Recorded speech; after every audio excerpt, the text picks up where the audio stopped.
87 NPS news Nashik चॅनलला share करा, like करा, सबस्क्राईब करा। संस्थेची 111वी वार्षिक सर्वसाधारण सभा आज संपन्न झाली। या सभेमध्ये एकंदरीत 8 विषय ठेवलेले होते आणि आयत्या वेळेचा एक 9वा विषय होता। पहिले 7 विषय हे अतिशय खेळीमेळीच्या वातावरणामध्ये मंजूर झाले।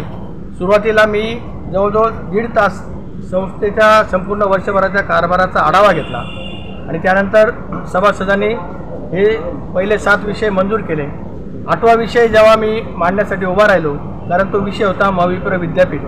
हे विद्यापीठ म्हणजे काय संकल्पना आहे, याचे काय फायदे होतील आणि सभासदांच्या पाल्यांना आपल्याला कशा प्रकारे नोकरीच्या संधी उपलब्ध करून देता येतील, त्या विद्यापीठाच्या पैशामधून उत्पन्नातून संस्थेच्या ग्रामीण भागातल्या शाळांना आपल्याला कशी मदत करता येईल, हे सगळं प्रेझेंटेशन मी त्या ठिकाणी करणार होतो आणि याचे फायदे काय, तोटे काय असू शकतात, याची चर्चा त्या ठिकाणी होणार होती। आणि विरोधकांचा जो विरोध होता त्यांना सुद्धा आम्ही बोलू देणार होतो आणि त्याच्यामध्ये त्यांचे पण मतं ऐकून त्यांचं समाधान करणार होतो। परंतु सभेचे अध्यक्ष डिकले साहेब यांनी तो विषय आल्यानंतर त्यांचे जे काही जमलेले 5-50 लोक होते त्यांनी गोंधळ करून हा विषय नामंजूर, हा विषय नामंजूर, अरे पण तो विषय पूर्ण मांडून नाही दिला आणि त्याच्यामध्ये सर्व सभासदांचं मत न ऐकता त्यांनी लगेच राष्ट्रगीताला सुरुवात केली। हा अत्यंत चुकीचा प्रघात त्यांनी या ठिकाणी पाडलेला आहे। खऱ्या अर्थाने एका मोठ्या संस्थेच्या सर्वसाधारण सभेचं अध्यक्षपद भूषवताना अतिशय जबाबदारीने वागायला पाहिजे, परंतु ते अतिशय बेजबाबदार वागले असं मी म्हणेन आणि सर्व सभासदांचा त्यांनी अपमान केलेला आहे। या सार्वभौम सभेमध्ये त्यांनी सभासदांना बोलू न देता हा विषय नामंजूर झाला असं स्वतःच सांगितलं आणि राष्ट्रगीत घेतलं। हे अत्यंत चुकीचं आहे। खऱ्या अर्थाने हा विषय मंजूर झालेला आहे। त्यानंतर सुद्धा बाहेर जी सभा झाली या ठिकाणी तुम्ही या सगळ्यांचं ऐकू शकता।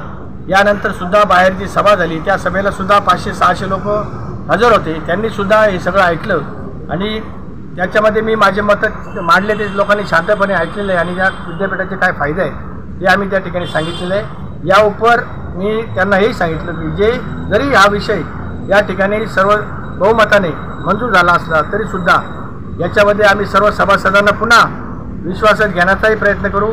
तालुका स्तरावरती जाऊन परत एकदा हा विषय सर्व सभासदांना समजून सांगू।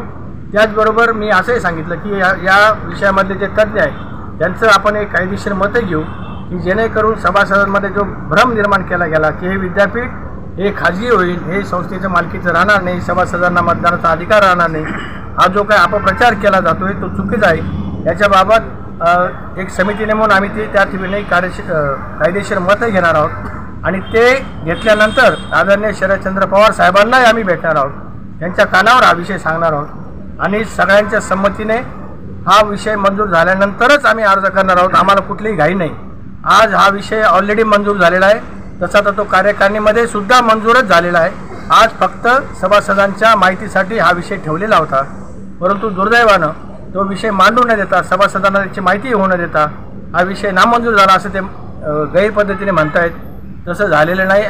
त्या ठिकाणी विषय मंजूरच झालेला आहे। नंतर तुम्ही बघितलं असेल की सर्व सभासद तिथं स्टेजवर आले आणि समोर होते, सगळ्यांनी झालंच पाहिजे अशा घोषणा दिल्या।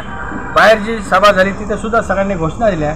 त्यामुळे हा विषय तांत्रिकदृष्ट्या मंजूरच झालेला आहे आणि त्याचं पुढे काय करायचं, कशा पद्धतीने त्याची कायदेशीर अंमलबजावणी करायची या संदर्भामध्ये कार्यकारिणी योग्य तो निर्णय घेणार आहे। या प्रसंगी मी संस्थेचे सन्माननीय अध्यक्ष यांचा जाहीर निषेध करतो की अतिशय चुकीच्या पद्धतीने ही सभा त्यांनी हँडल केलेली आहे आणि भविष्यामध्ये काय करायचं तो निर्णय, त्यांच्या बाबतीमध्ये काय करायचं हा निर्णय आमची कार्यकारिणीच्या सभेमध्ये आम्ही तो विषय ठेवू आणि तो त्या ठिकाणी मंजूर करू। त्याबद्दल आता जे काय होईल ती आर या पारची लढाई असेल। या ठिकाणी आमची कुठल्याही प्रकारची बळजबरी नव्हती। हा विषय सभासदांना समजून घेऊन मंजूर करायचा की नामंजूर करायचा हे ठरवणार होतो, परंतु बोलूच न देता हा नामंजूर झाला असा जो त्यांनी पवित्रा घेतलेला आहे तो चुकीचा आहे। या ठिकाणी सर्व सभासदांचे मी मनपूर्वक आभार व्यक्त करतो की त्यांनी सर्वच विषय मंजूर केलेले आणि विद्यापीठाचा विषयही मंजूर केलेला आहे। त्यामुळे पुन्हा एकदा सर्व सभासदांचे जाहीर आभार।